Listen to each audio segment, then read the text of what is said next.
সুফিবাদের উত্থান ও বিস্তারে বাংলাদেশের ভূমিকা ছিল অত্যন্ত গুরুত্বপূর্ণ ও সুদূরপ্রসারী। সংক্ষেপে নয়, বরং প্রেক্ষাপটসহ বিষয়টি নিচে তুলে ধরা হল।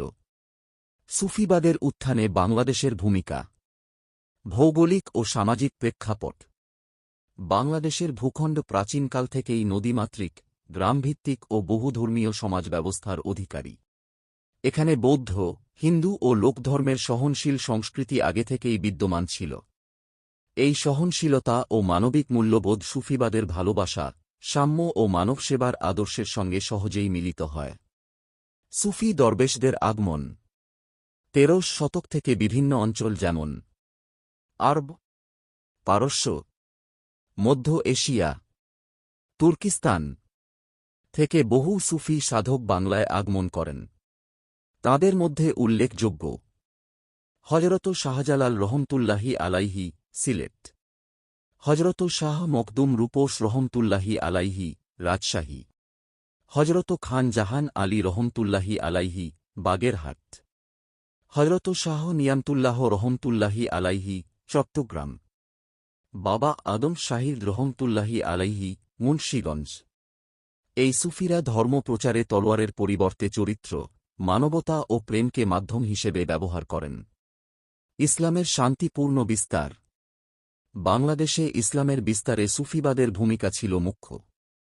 তারা সাধারণ মানুষের ভাষায় কথা বলেছেন, জাতপাত ও সামাজিক বৈষম্যের বিরোধিতা করেছেন, দরিদ্র, নিপীড়িত ও বঞ্চিত মানুষের পাশে দাঁড়িয়েছেন। ফলে ইসলাম এখানে স্বেচ্ছায় গ্রহণযোগ্য একটি জীবন ব্যবস্থা হিসেবে প্রতিষ্ঠিত হয়। খানকাহ ও দরগাহ সংস্কৃতি।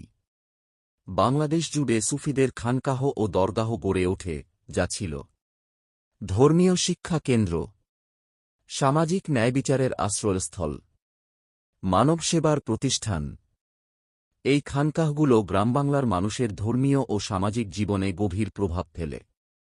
বাংলা ভাষা ও সংস্কৃতিতে সুফিবাদের প্রভাব। সুফিবাদ বাংলার সাহিত্য ও লোকসংস্কৃতিকে গভীরভাবে প্রভাবিত করেছে। বাউল, মরমিয়া ও ফকিরি গান, লালন ফকির, হাসন রাজা, শাহ আব্দুল করিমের দর্শন, মানবতাবাদী ও আত্মিক দর্শনভিত্তিক সাহিত্য, এগুলো সুফিবাদের সহজ, মানবিক ও দার্শনিক রূপকে বাংলার মাটিতে প্রথিত করেছে।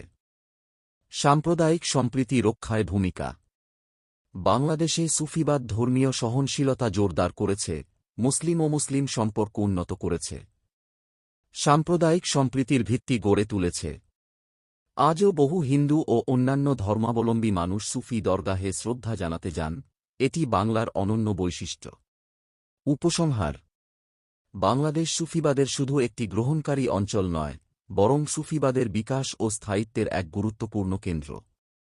এখানকার সুফি সাধকেরা ইসলামের আধ্যাত্মিক, মানবিক ও সহনশীল রূপকে প্রতিষ্ঠিত করেছেন, যা আজও বাংলাদেশের সমাজ ও সংস্কৃতিতে গভীরভাবে প্রভাব বিস্তার করে চলেছে।